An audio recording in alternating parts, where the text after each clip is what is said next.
Assalamualaikum warahmatullahi wabarakatuh. Di sini kami dari kelompok 8 akan mempresentasikan materi teknik analisis data kuantitatif. Sebelumnya, perkenalkan, kami dari kelompok 8 atas nama Ajeng Zulfaida dengan NIM 21422000014. Selanjutnya, Ika Fania Putri Mustafa dengan NIM 21422000017, dan yang terakhir Siti Aisyah dengan NIM 20422000024. Pengertian teknik analisis data kuantitatif. Teknik analisis data merupakan cara atau metode untuk mengolah dan memproses data menjadi sebuah hasil atau informasi yang valid dan juga dapat dipahami oleh orang umum. Pengertian dari analisis data sendiri yaitu berasal dari kata Yunani, terdiri dari kata ana dan lysis. Ana artinya adalah above atau memecahkan atau menghancurkan.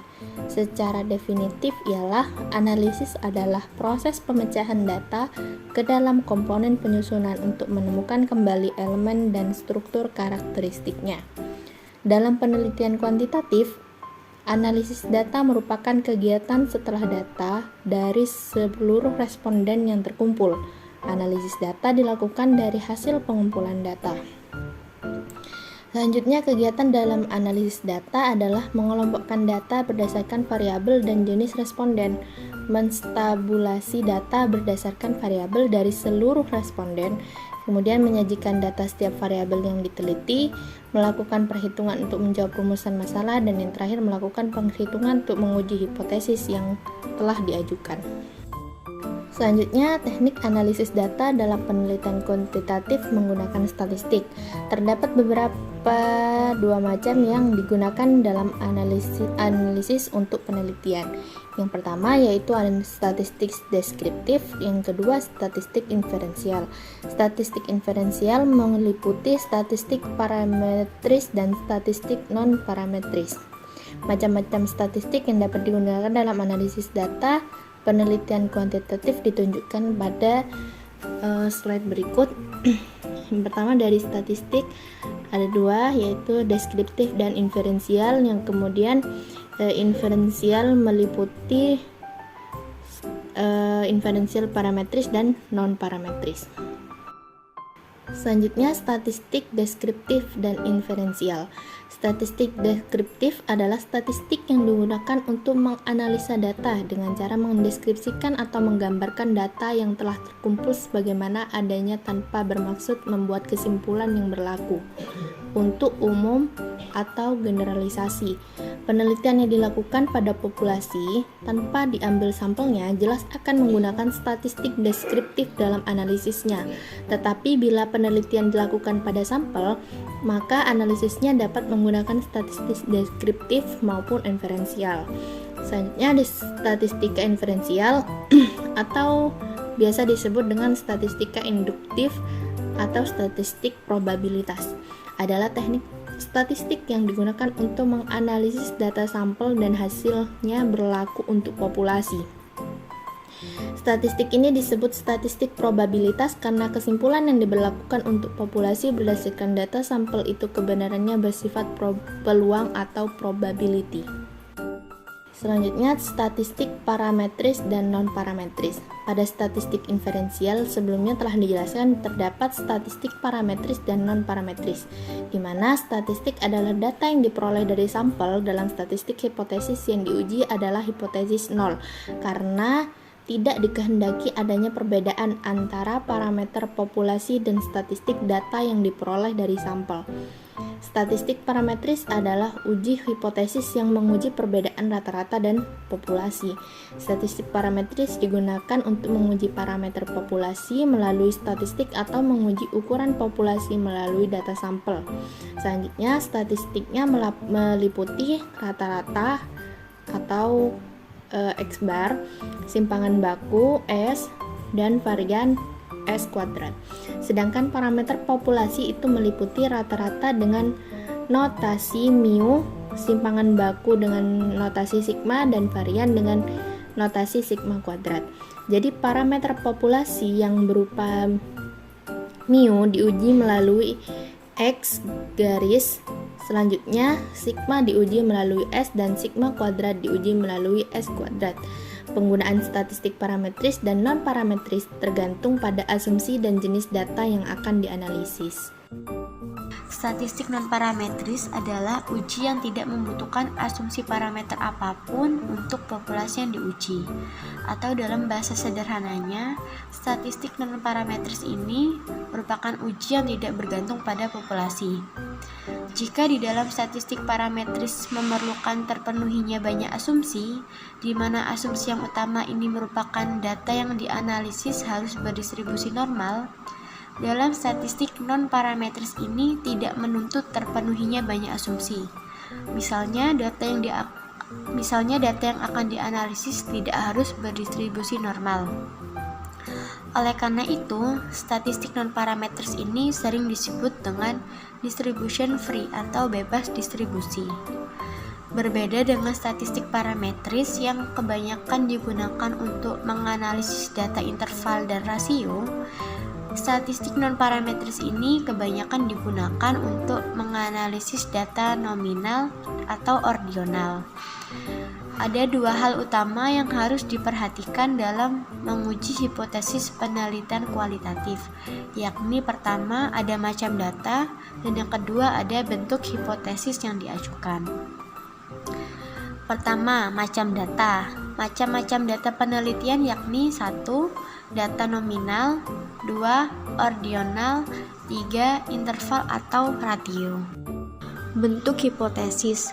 Bentuk hipotesis ada 3, yaitu hipotesis deskriptif, hipotesis komparatif, dan hipotesis asosiatif.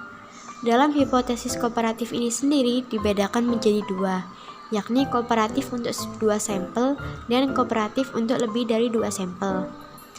Hipotesis deskriptif merupakan dugaan ada dan tidaknya perbedaan secara signifikan nilai antar kelompok dalam satu sampel. Sedangkan hipotesis komparatif ini merupakan dugaan ada tidaknya perbedaan secara signifikan nilai-nilai dua kelompok atau lebih. Dan hipotesis asosiatif merupakan dugaan terhadap ada dan tidaknya hubungan secara signifikan antara dua variabel atau lebih. D. Konsep dasar pengujian hipotesis. Hipotesis itu sendiri diartikan sebagai jawaban sementara terhadap rumusan masalah penelitian.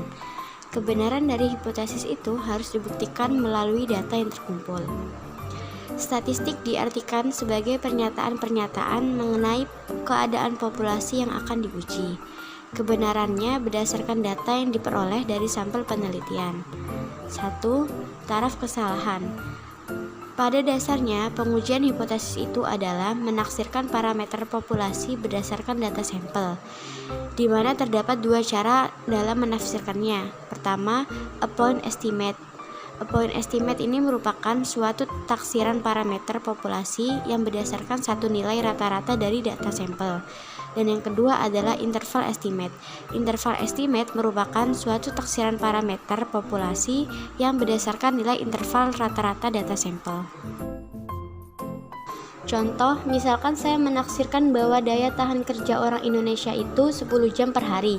Hipotesis ini disebut dengan a point estimate karena telah disebutkan bahwa daya tahan kerja orang Indonesia itu adalah 10 jam per hari. Bila hipotesisnya berbunyi, daya tahan kerja orang Indonesia antara 8-12 jam per hari, maka hal ini disebut dengan interval estimate, dengan nilai intervalnya adalah 8-12 jam per hari.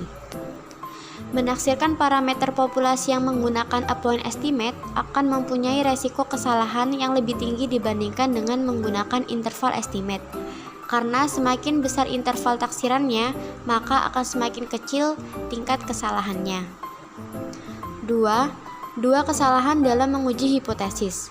Terdapat dua kesalahan dalam menaksirkan parameter populasi berdasarkan data sampelnya, yakni A. Kesalahan tingkat 1. Kesalahan tingkat 1 adalah suatu kesalahan apabila menolak hipotesis yang seharusnya diterima. Dalam hal ini, dinyatakan dengan alfa. B. Kesalahan tipe 2. Kesalahan tipe 2 merupakan kesalahan apabila menerima hipotesis yang seharusnya ditolak. Dalam hal ini dinyatakan dengan beta. Selanjutnya, bila nilai statistik data sampel yang diperoleh dari hasil pengumpulan data sama dengan nilai parameter populasi atau masih berada pada nilai interval parameter populasi, maka hipotesis yang dinamakan 100% diterima. Jadi, tidak terdapat kesalahan.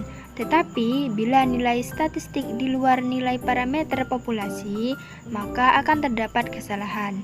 Nah, kesalahan ini semakin besar bila nilai statistik jauh dari nilai parameter populasi. Tingkat kesalahan ini dinamakan level of significance atau tingkat signifikansi. Yang ketiga yaitu macam pengujian hipotesis. Terdapat dua macam bentuk pengujian hipotesis, yaitu uji dua pihak atau two-tail, pihak kanan dan pihak kiri. Jenis uji mana yang akan dipakai tergantung pada bunyi kalimat hipotesis. Selanjutnya yaitu uji pihak kiri dan uji pihak kanan. Uji pihak kiri digunakan apabila hipotesis 0 berbunyi lebih besar atau sama dengan, dan hipotesis alternatifnya berbunyi lebih kecil. Kata lebih kecil atau sama dengan sinonim kata paling sedikit atau paling kecil. Yang kedua yaitu uji pihak kanan.